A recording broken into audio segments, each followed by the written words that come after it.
5h, 7h, Eva Rock. Voici pour les titres de ce vendredi 26 avril. L'actualité, c'est aussi ce constat de l'OMS, l'Organisation mondiale de la santé, constat corroboré par plusieurs études et appel à la vigilance des scientifiques. Les enfants, et notamment les moins de 5 ans, passent trop de temps devant les écrans. Conséquence, une qualité du sommeil qui se dégrade, une progression du taux d'obésité, des difficultés d'attention. Alors pas question pour autant de jeter les tablettes et les smartphones, mais il faut savoir aussi détourner les petits des écrans pour les amener à jouer et à lire. Bonjour Nathalie Le Breton. Bonjour Eva. Merci d'être avec nous sur Europe 1. Vous êtes journaliste, réalisatrice, vous avez co-présenté l'émission Les Maternelles sur France 5 pendant 15 ans et vous publiez le guide des livres pour enfants, pour parents curieux aux éditions Thierry Magnier. Vous avez sélectionné 170 livres pour les enfants qui répondent à plusieurs thématiques. Mais est-ce qu'à l'heure du tout écran, vous croyez vraiment encore au papier ? Plus que jamais, et particulièrement avec les jeunes enfants. Pourquoi ? C'est vraiment, il y a un enjeu d'humanité derrière ça. Pourquoi ? Parce que le lien qui se fait avec le livre est un média formidable de relations. Bien sûr, on découvre son enfant en train de réagir. Le livre se ferme, il est sans danger. Et on accompagne. On sait qu'aujourd'hui, évidemment, les tablettes sont là auprès des enfants. Mais quand vous regardez les parents, vous voyez, on est passionné par notre propre tablette. Et puis à côté, vous avez l'enfant avec sa propre tablette. Il y a 2 bulles. Quand vous êtes avec un livre, il y a une seule bulle, à la fois intime et en même temps collective. Et on apprend. Autour de ce livre, on se regarde, on se découvre. Les parents se disent « Tiens, mais ils rigolent là, mais j'aurais jamais imaginé ». D'un seul coup, ils vont entendre un mot. Ils vont voir l'éveil de leurs enfants. Ça veut dire que l'enjeu, il faut surtout convaincre les parents d'aller chercher ces livres et de raconter ces histoires à ses enfants. Vous avez tout compris. L'enjeu, il est là. Mais en même temps, moi, je comprends aussi que ce soit compliqué pour les parents. Il y a plus de 10 000 livres qui sortent chaque année, Eva. Je ne sais pas si vous imaginez. Comment arriver à se repérer ? Parce que si l'arrimage ne se fait pas entre le parent et le livre, il n'y a aucune chance pour que l'arrimage se fasse tout seul entre l'enfant et le livre. C'est pour ça que c'est une histoire familiale, que ce soit avec maman, avec papa, le grand village, le tonton, la tata, la marraine, le parrain. C'est comme ça que ça fonctionne. Nous sommes nombreux à avoir grandi avec les contes de Perrault, les fables de La Fontaine, parfois quelques albums de l'école des loisirs. C'est encore ça la littérature pour enfants, des princes, des princesses et un peu de morale ? Ou ça a beaucoup changé ? Non, ça a beaucoup changé. C'est bien que ces contes existent toujours. Aujourd'hui, ils sont revisités parce que les enfants d'aujourd'hui sont créatifs et ça c'est assez intéressant d'un point de vue narration. Après, il faut m'imaginer aussi qu'au niveau des éditeurs, et c'est ce que je défends dans ce guide, c'est la pluralité. La pluralité des éditeurs, la pluralité des auteurs, des petites maisons, des grosses maisons. C'est-à-dire que quand vous allez sur un sujet à un moment précis, si vous voulez discuter de l'actualité à un moment précis, l'enfant, sur un livre, ça va marcher. Sur l'autre, ça ne marchera pas. Mais en revanche, dans 6 mois, quand il aura grandi, quand il aura initié cette conversation, il pourra changer. La pluralité, c'est l'intelligence, c'est la pertinence. Oui, parce que vous avez fait le choix d'ailleurs de ne proposer que des livres récents. Oui. Comment vous avez fait ce choix d'ailleurs, parmi tous ces livres qui sortent tous les jours ?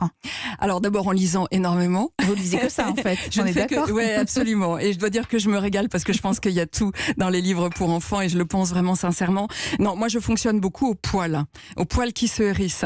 C'est-à-dire j'essaye de faire en sorte qu'il y ait une approche décomplexée du livre. Toujours pareil, pour que l'arrimage avec le parent se fasse. Donc j'aime les onomatopées, j'aime l'humour, j'aime quand il y a beaucoup d'émotions parce que je sais qu'il y aura une réaction et de l'enfant et du parent.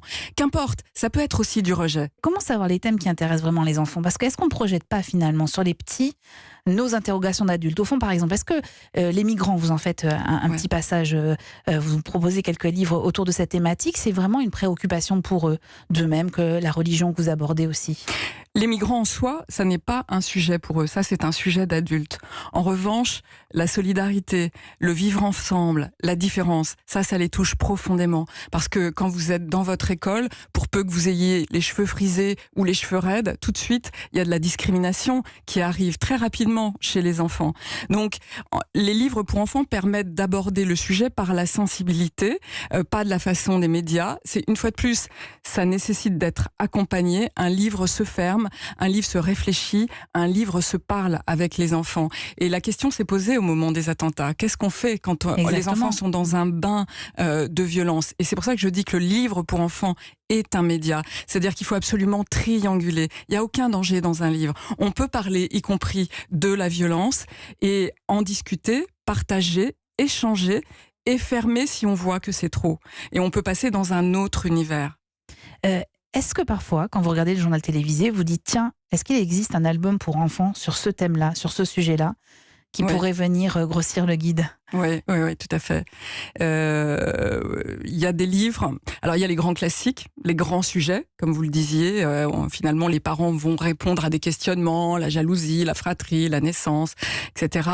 Et puis, la société évolue. Alors, il faut préciser, Nathalie Le Breton, que ce guide, c'est un prolongement d'un projet que vous avez créé il y a quelques mois, qui s'appelle Notice et Othon. De quoi s'agit-il exactement? Bravo, Eva, vous l'avez super dit, parce que vous connaissez un peu le grec, et je sais que vous aimez la Grèce. Bien sûr. Notice et Othon, ça veut dire connais-toi toi-même, c'est ce qu'on peut lire sur Delphes. L'idée, c'est une plateforme qui donne à voir le livre en vidéo. C'est-à-dire, je fais des recommandations, j'aide toujours les parents à se repérer, mais surtout, j'ai une approche parentale du livre et j'essaye de décomplexer ce sujet-là. Le livre, pour les enfants, ça n'est pas pour apprendre à lire. C'est vraiment pour faire du lien. C'est vraiment pour avoir un moment de plaisir. C'est pour voir s'extraire de nos rythmes qui sont vraiment très, très lointains. Donc, la plateforme, elle est là pour dire, allez-y. Choisissez. Et vous savez, tout le monde ne va pas dans les librairies. Tout le monde n'a pas la chance d'avoir une librairie juste à côté de chez soi. Et si jamais le parent achète un livre dans un très grand distributeur qu'on ne va pas nommer ici, sans savoir, il va peut-être tomber sur le mauvais livre. Et là, ce sera terminé. C'est-à-dire l'envie d'utiliser le livre, d'être avec son enfant avec le livre, ne sera plus là. Donc, on a bien compris, on va sur noticeo.com et puis on rappelle le titre de ce livre, le guide des livres pour enfants pour parents curieux aux éditions Thierry Magnier. Merci beaucoup Nathalie Le Breton d'avoir été avec nous sur Europe 1. Merci Eva, c'était un vrai plaisir.